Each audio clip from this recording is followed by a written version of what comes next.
Impilan sa suko. Bata ang sentro sa panerbisyo.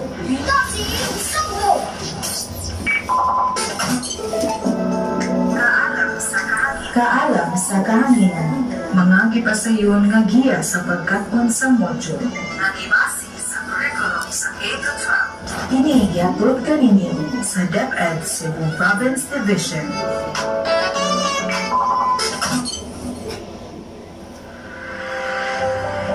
Magandang araw Subo, magandang araw San Francisco, Isla Romotos. Nandito na naman tayo sa isang araw na puno ng kaalaman dito sa Kaalam sa Kahanginan sa Araw man kayo, whole day man sa San Francisco. Ako po pala si Binibining Michelle, ang inyong gurong tagapagsalita ngayong umaga para sa Asignaturang Filipino, Baitang Siyam sa unang module. Kamusta mga bata? Ang una nating lalakbayin ay ang Timog Silangang Asya. Alam mo ba na ang Timog Silangang Asya ay isa sa mga rehiyon ng kontinenteng Asya? Binubuo ito ng mga bansang Brunei, Cambodia, Indonesia, Laos, Malaysia, Myanmar, Singapore, Thailand, Timor-Leste, Vietnam, at ang ating bansang Pilipinas. Halina't sabay nating pag-aralan ang iilan sa kanilang panitikan na may malaking impluwensya sa uri ng panitikan na mayroon tayo ngayon sa Pilipinas. Handa ka na bang malaman ang kwento ng isang ama? Simulan natin ang ating aralin gamit ang inyong matang mapanuri. Inaasahan na pagkatapos ng ating paglalakbay ay matutuhan mo ang mga sumusunod. Una, nakabubuo ka ng sariling paghatol o pagmamatuwid sa mga ideyang nakapaloob sa akda.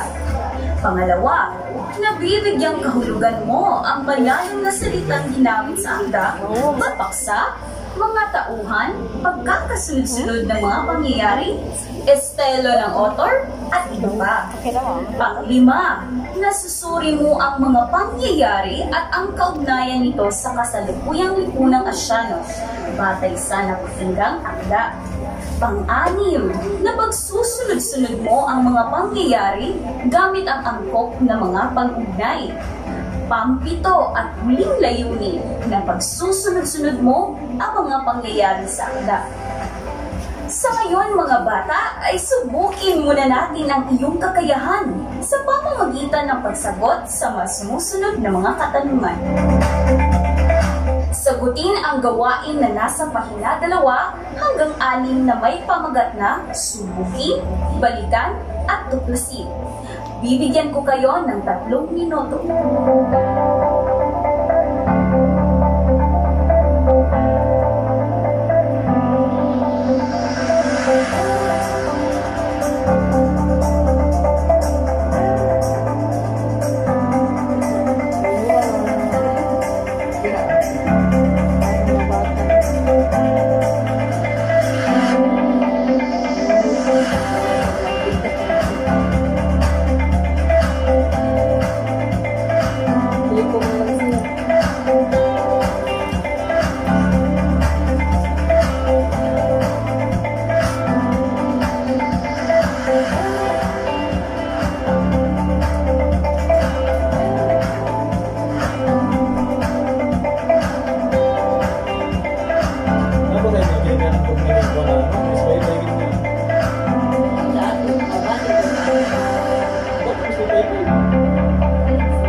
sila ngayon sila mo sila.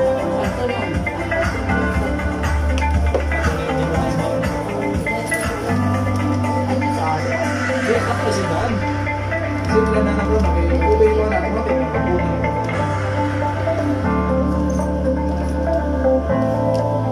Okay, tapos na ang 3 minuto. Upang maikumpara ang iyong mga kasagutan ay tingnan lamang sa susi ng pagwawasto na nasa huling pahina. Huwag kalimutan ng inyong home tutor lamang ang maaaring humawak sa susi ng pagwawasto upang masigurong walang diyan na mangyayari. Mataas ba ang iyong marka? Magaling! Kung mababa naman ay huwag mag-alala dahil marami pang pagkakataon na ikaw ay matutunan. Alam mo ba na sa malawakang pagkakaunawa, ang pag-aabuso sa bata ay maituturing na paggawa o hindi paggawa na maaaring mapahamak o mapahina sa pisikal o psikologikal na kalusugan ng mga nasa edad na 8 pangaba. Ang naturang kahulugan ay tayo ng komunidad at ng mga lamasa. Pinagtibay noong Marso 24, 2004 ang kauna-unahang batas sa Pilipinas laban sa pang-aabuso sa mga kababaihan at mga bata. Ito ay ang Violence Against Women and Their Children Act of 2004 o VAUC. Nakapaloob sa batas na ito na isang krimen ang pang-aabuso sa mga kababaihan at kabataan, pisikal man o verbal, at may katapat na kaparusahan. May hinuha ka na ba tungkol sa nilalaman ng ating kwento? Handa ka na bang alamin ang mga nilalaman nito? Magsimula na tayo. Ang kwentong tatalakayin natin ay ang ama na kwentong Singaporean na salin ni Mauro R. Avena. Basahin mabuti ang kwento.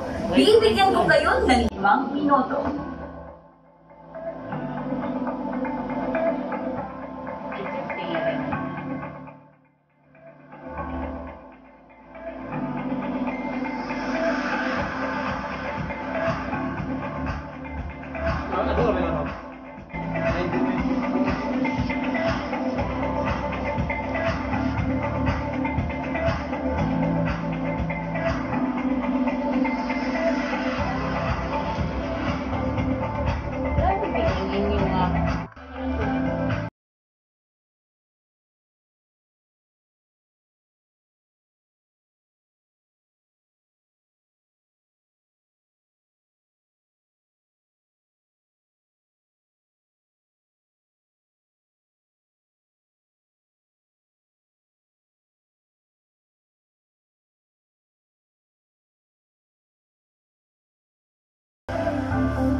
Tapos na ang 5 minuto. Naintindihan ba?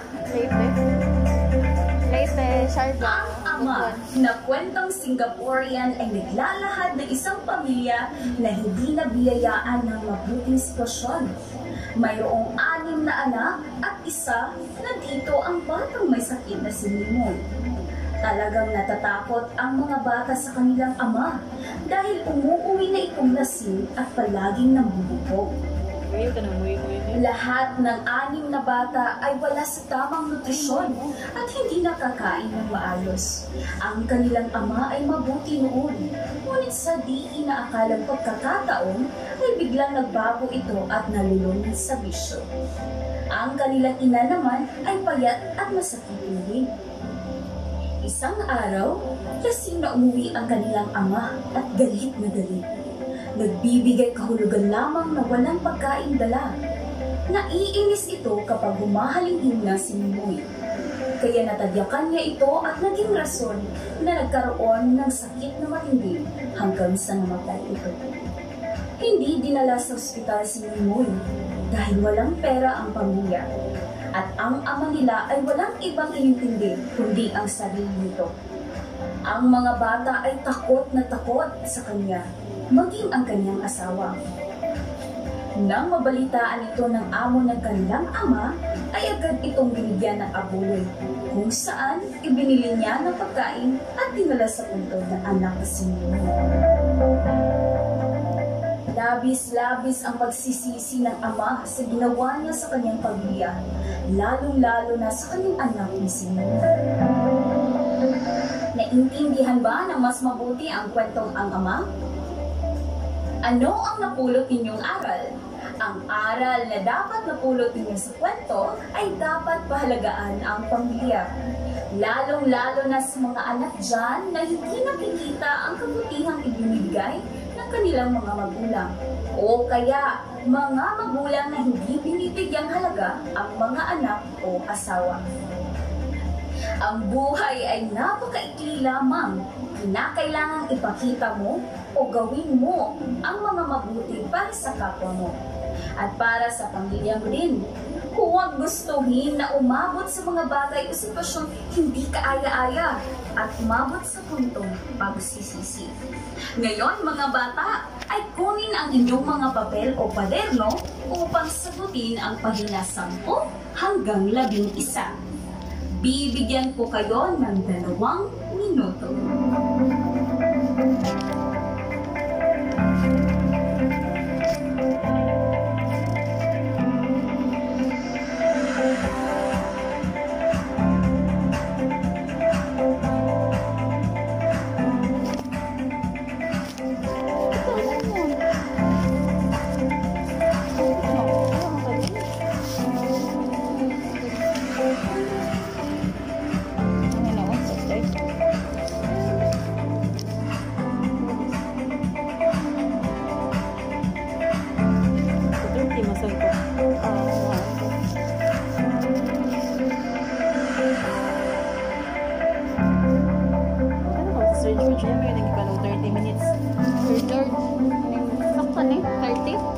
Sakto na, 30?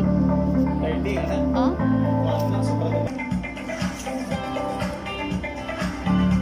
Sabi sir, ay pinakato.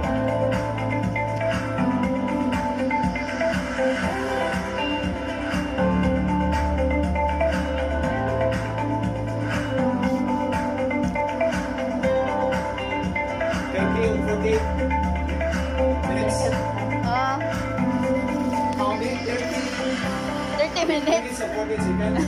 Pamaya na 30 minutes. Yeah, 15, 29, 36. Ah, Hanggang sa una. Tapos na ang 2 minuto. Ikumpara ang kasagutan sa uling pahina ng module. Upang higit na maging malinaw ang ating nalalaman at inyong nalaman. 15 minutes. Pang-4, panggalian. Pang-5, kasukdunan. Pang-6 at pang-7, wakas o kakalasan. Ngayon naman, ang mga uri ng maikling kwento. Una, kwento ng pag-ibig. Pangalawa o ikalawa, kwento ng katutubong kulay. Ikatlo, kwento ng tauhan o pagkatao. Ika-4, kahulugan. Dinotatibo ay isang pagpapakahulugang naglalaman ng pangunahing kahulugan ng salita. Tumutukoy sa literal na kahulugan ng salita o kahulugan mula sa diksyonaryo.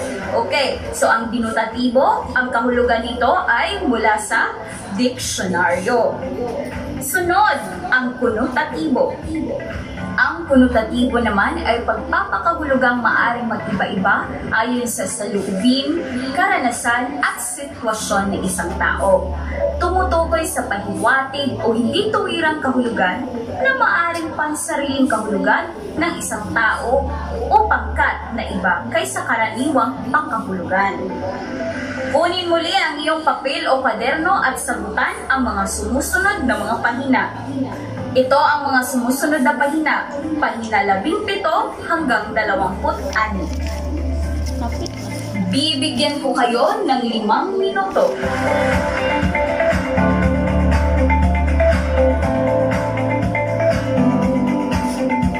Kapit na din.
Mga bata, oras na para iwasto ang inyong mga sagot sa susi ng pagwawasto na nasa huling pahina.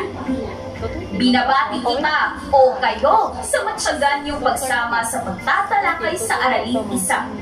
Alam kong nakapapagod maglakbay, ngunit sulit naman dahil matagumpay mong natutuhan ang mahahalagang konseptong nakapaloob sa aralin. Ngayon ay handa ka na sa susunod na paglalakbay. Sama-sama tayo sa susunod dito pa rin sa Kaalam sa Kahanginan sa DYNH 99.1 FM, Radyo Kalampusan sa San Francisco.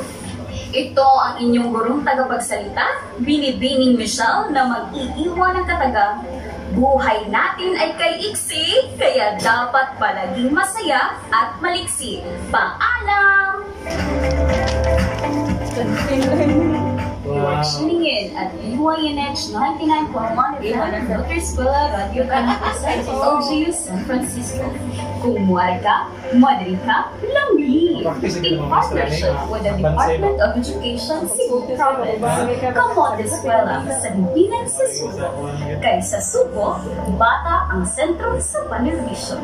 Dasig Subo, Dasig Kamotes. Kay sa mga isla sa Kamotes, bata ang atong luma. Kidalin ka ninyo sa DFED San Francisco. Ako si Teacher Michelle of Consuelo National High School. Kamote Eskwela, programa sa radyo alang sa mga kabataan nga nagtinguha mga katon o mapalapad sa ilang mga kaalam o kahibalo gikan sa kindergarten ngadto sa grade 12. Pagkasibya tulog oras kada adlaw. At ang matag alas 8 ngadto sa alas 9 sa buntag. alas 10 hangtod sa alas 11 sa adto. Balik sa alas 2 ngadto sa alas 3 ang takna sa kapung. Programa nga pagpapalagkit sa isipan, kasayuran nga dili lamang para sa kabataan, ang dili iksan ang mga edad. Umiyaw lang sa Camotes Eskwela, isa sa mga programa nga isugya sa DYNJ, 99.1 FM Radio Kalampusan. Kung muwari ka, madali ka, lami. Kinikip sa sa Department of Education, Cebu Province. Sa City, una ang Bata Termo. Sa Subo, Bata ang sentro sa Punirbisyo. Sa mga isla sa Camotes, Bata ang atong ugma. Kung maminaw ka, makakatulong ka. Kung mapatalibog ka, pagtulungan mapunan pa. Paminaw na sa Camotes Eskwela ang different program sa isla. Tada po ito, DYNH 99.1 FM, Radio Kalampusan. Kung muwari ka, madali ka, lami.